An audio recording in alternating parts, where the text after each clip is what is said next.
Peace, everybody. What's good? It's that boy, Coach Malachi Williams, and you are now tuned to True Media Today USA Boxing. Let's go. For the thousands in attendance and the millions watching around the world,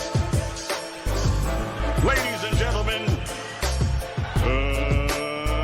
let's get ready to rumble.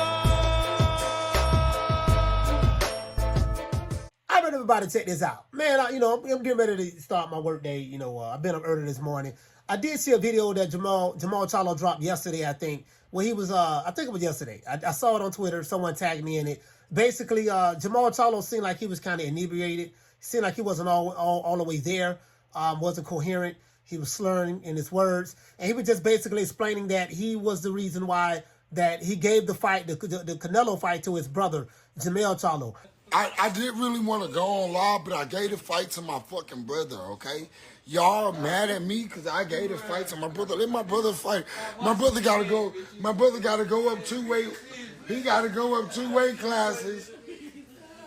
I want to fight the motherfucker, but it is what it is, He was saying that he did want to fight Canelo, but everybody's mad at him because he gave the fight to his brother. Why people mad at him? His brother got to come up 2 weight classes, this and that. Now, we do know that Jermell Charlo probably walks around at about 175, 180, somewhere around that point anyway. So, he can make that weight very easy. He doesn't have to cut weight. He probably will be more energized at that weight. Very similar to what my main man named Errol Spence said, that he would be more energized at that weight. Now, Jermall Charlo seemed like he's not there.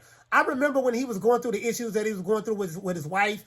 She said that we're going to lose his M&F house, and y'all ain't going to never see him box again. His boxing career over with. I remember when she said that, right? I thought she was just capping. Well, 2 years later, or more than 2 years later, he hasn't been back in the ring. And the way that we see it now, the way that I see it, it doesn't seem like he's mentally prepared to do anything. When I hear Jermall Charlo speak, it seemed like I'm listening to Adrian Broner. Adrian Broner, when he just was drunk, speaking, did an interview last week, talking about, do you want to see my draws or get my draws? Like, these dudes are just, it seemed like they're alcoholics. I don't know if they're on lean or they're on something, right? They don't live the life of a boxer. So a lot of people complain that, oh man, Canelo want to fight Jermall Charlo.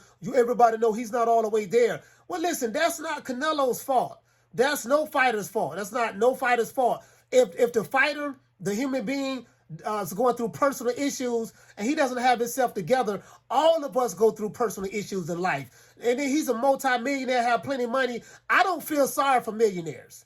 I'm telling you, me. I don't care if it's a black millionaire, white millionaire. You are Hispanic. You are experiencing things in life that I would never, that I probably have never experienced or never have access to. When you have money, you have access to resources that the average common human being walking on the earth don't have access to. When you are a millionaire, you are privileged. You have access to certain privileges, and you have certain privileges that the average person don't have. So I don't feel sorry for millionaires. If you're rich, you have money, you have the power and influence to be able to do a lot of good things in life. So for me to feel sorry for a millionaire, I don't give a damn. I don't feel sorry for no millionaire. If he has substance abuse problems, he has the money to be able to afford to get the help.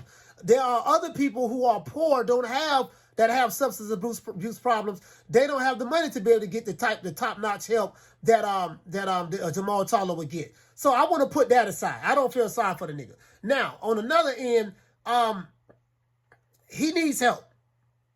Now, whether he gets the help that he needs, that's on him, right? Again, people go through divorces all the time. I know people been through divorces. They never went off the deep end like this. This guy's on the deep end, right? And he needs help. But the help that he needs, he is going to have to help himself. He is going to have to come to the conclusion, hey, man, I need to get the help. I need to get help to get myself back on track. Al Heyman, what role is Al Heyman playing in this? People like to praise Al Heyman, say he's a genius, he's this, he's that. Why Al is not getting the help that he needs? You get what I'm saying? Al Heyman's supposed to be the master, the wizard, right? So why the wizard is not helping Jermall Charlo get the help that he needs? We give Al Heyman credit for making fighters millionaires. Why then the responsibility should fall on him as well. But people would say, oh man, that's a grown man. You can't hold a grown man accountable for another grown man. I totally agree with that. You can't hold a grown man accountable for another grown man. But the fact of the matter is, the wizard should be able to get this guy some help.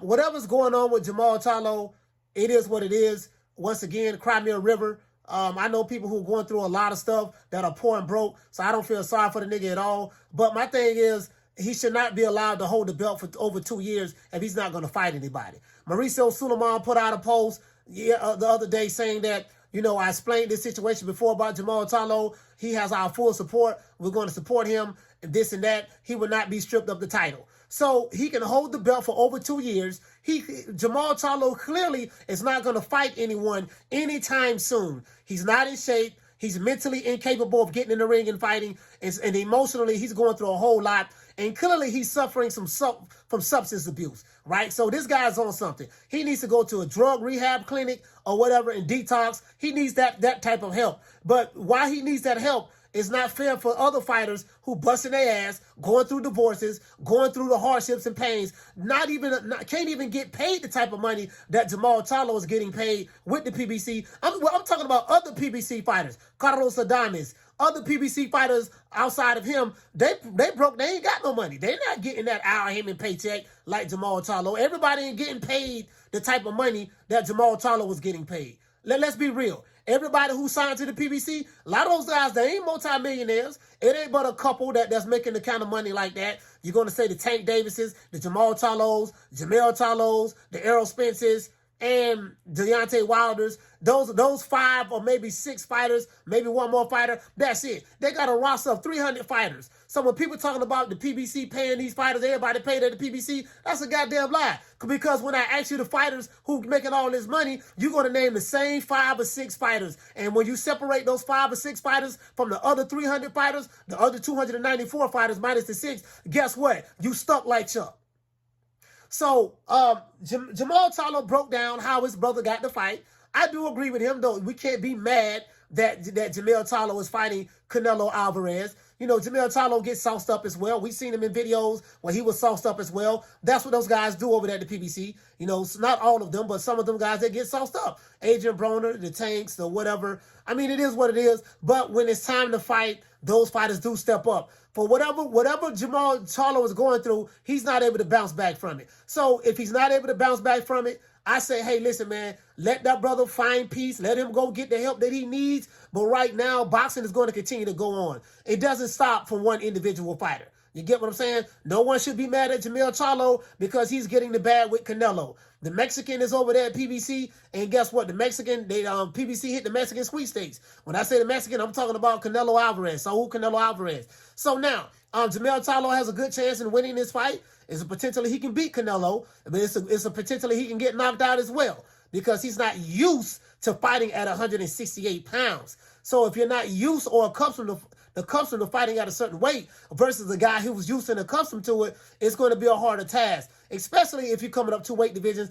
But Jermell Charlo is a big boy. The weight shouldn't be an issue. He should be good and strong, and he should give Canelo all the hell that he wants, right? But now, outside of that, from Jermall Charlo's standpoint, the brother need help. It is what it is, but cry me a damn river. I don't feel sorry for him or no fighter. You're a multi-millionaire. You're making all types of money. Not all fighters, but you're making all types of money that the average human being would never get access to. You have access to resources that the average human being would never get access to. You have privileges. You're meeting millionaires, presidents, kings, queens. You're meeting people and have access to people that the average person would never get access to. So for me to feel sorry for a nigga because he drunk or going through a divorce and got whole problems, nigga, please. Nigga, I got homies who doing life in prison, ain't never getting out. My brother passed away not too long ago, years ago, of substance abuse. He ended up dying, of a disease and stuff like that. So, man, cry me a damn river. If he's not going to fight anymore, listen, if he's not going to fight anymore, Mauricio Suleiman,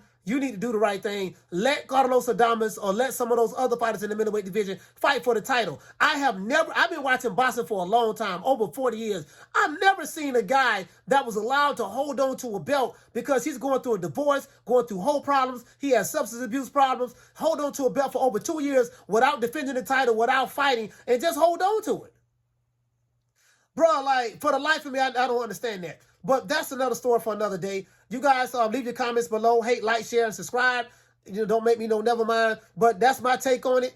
Don't be mad at Jermell Charlo. He's getting the Canelo fight. They're fighting in September. It is what it is. Jermall Charlo confirmed that he was the one who gave the fight to his brother. He gave the fight to his brother, right? Jermell wasn't even in the equation, but Jermall gave the fight to his brother, and now his brother's going to represent, for the Charlo family. Let me know what you guys think about this, guys. I'll see you guys later on today, 3 o'clock Eastern Standard Time. You know my motto, don't meet me there, beat me there. Peace. Man, I'm out of here, bro. Let's go.